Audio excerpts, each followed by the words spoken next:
Inside number 9A, Mavis's nervous pacing fills the room, her anxiety palpable. Harold stands guard by the talking mirror, a cricket bat clutched tightly in his hands. Ghost Dog silently watches, its presence adding to the oppressive tension. The heavy silence amplifies the unspoken dread hanging in the air. Mavis stands in disbelief as her world turns upside down. Okay, so we're cursed, maybe marked for eternal suffering. And now our mirror talks.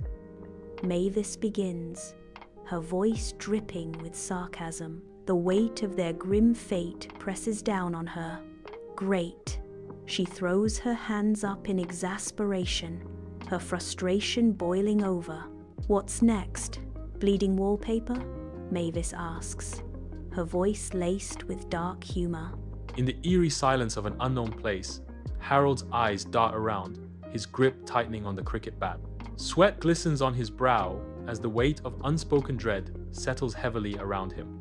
The air grows thick with a tension that binds and suffocates. Harold's voice breaks the silence.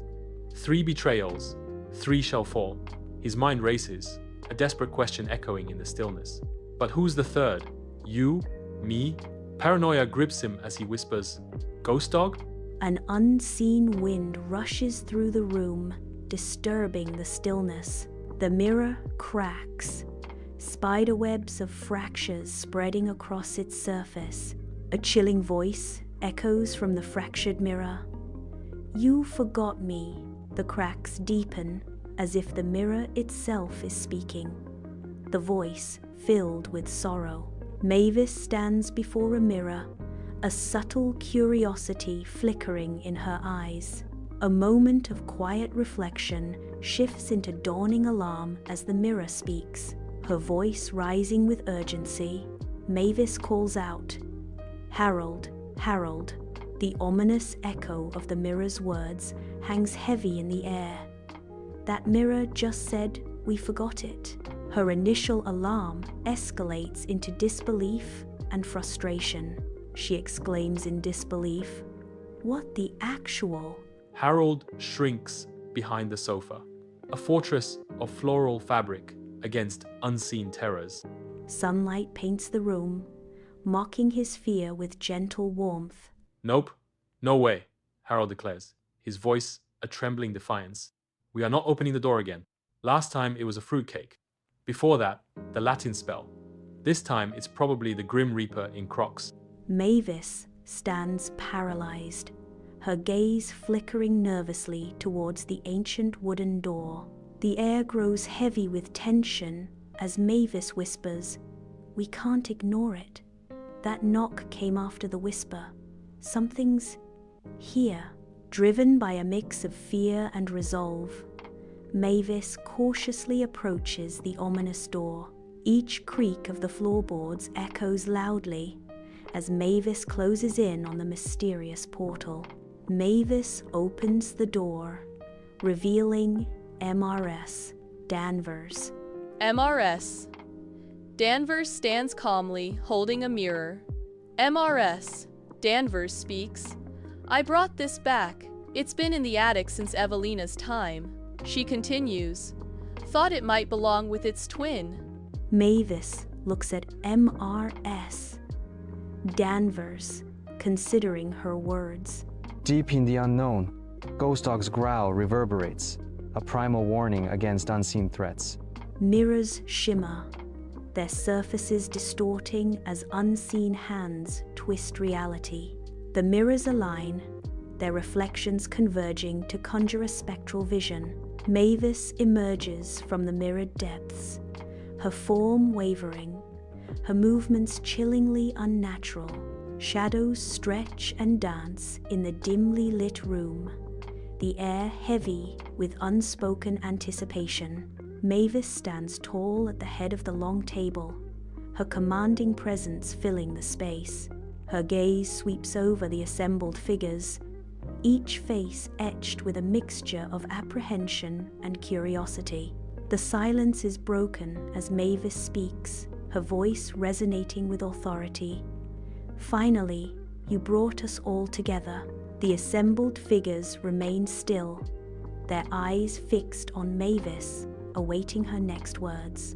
The weight of the moment hangs heavy in the air, the room holding its breath in anticipation. Harold, gripped by paranoia, raises a cricket bat, pointing it accusingly at his own reflection. His eyes widen in disbelief as he confronts the image staring back at him. Harold's voice trembles as he shouts, "That's not you. That's not Mavis. That's Mirror, Mavis." The reflection remains unchanged, a silent taunt to Harold's unraveling sanity. Harold's grip tightens on the cricket bat, knuckles white as he prepares for a confrontation with his doppelganger. The air crackles with tension as Harold's reflection stares back, an eerie calm in its mirrored eyes. In the dim light, Mavis stares warily at her reflection, a single bead of sweat betraying her unease. A hesitant step back reveals a growing dread in her eyes, yet she cannot break her gaze from the mirror. Her voice trembles as she whispers, "I knew I looked too good in reflections lately." The mirror seems to mock her with a flawless image, deepening her despair. Amidst the tense atmosphere, Ghost Dog suddenly interposes himself, a fierce guardian. His protective instincts ignite, unleashing a series of loud, resonant barks that echo through the space. A palpable tension fills the air as every muscle in Ghost Dog's body tenses, ready to defend. His fur bristles, each hair standing on end, transforming him into a formidable shield. The intensity in his eyes burns brightly, a clear warning to any who dare approach. Ghost Dog remains vigilant, a sentinel against unseen threats, his loyalty unwavering. An oppressive silence fills the air, thick with foreboding as shadows twist ominously across the walls. In the heart of the darkness, Mrs. Danvers stands frozen, her face a mask of stark, palpable terror. Her lips tremble as she whispers a chilling warning. The fourth was never meant to awaken. The flickering light dances across her face, accentuating the fear etched deep within her eyes.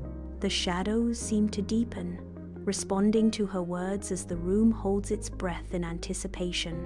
Absolute darkness. The growl of a dog echoes through the void.